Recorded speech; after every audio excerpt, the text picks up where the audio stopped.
ভারতীয় গণমাধ্যম ডেইলি আমাদের সম্বন্ধে অপপ্রচার করতেছে। এটা অবশ্যই এটা প্রতিবাদ জানানো হবে।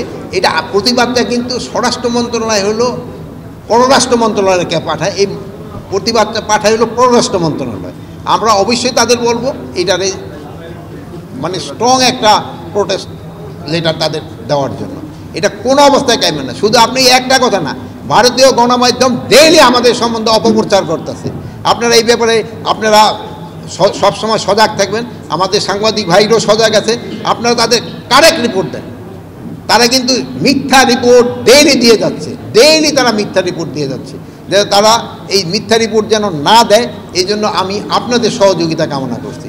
আপনারা সত্য রিপোর্ট দেন। আমরা যদি কোনো ভুল করি আপনারা বলেন, আমরা এটা রেকটিফাই করার কথা।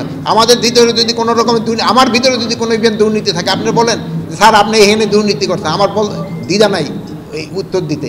কিন্তু কোনো মিথ্যা রিপোর্ট কিন্তু আপনারা দিবেন না।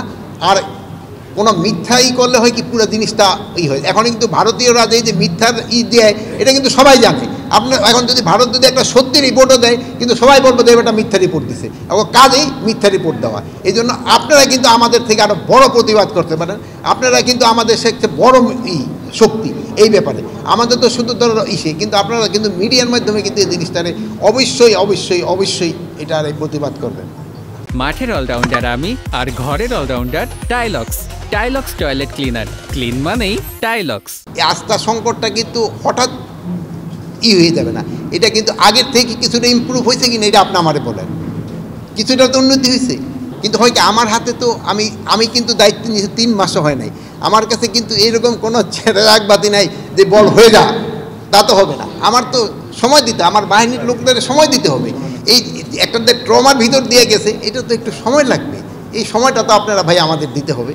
এবং আমি আপনাদের কাছে অনুরোধ করব, আপনারা বিভিন্ন মিডিয়ায় বলেন এদের সময় দেন। আপনাদের সময় অনেক সময় আছে অনেক অস্থির হয়ে যায়, কেন এখন হচ্ছে না, কেন হচ্ছে না।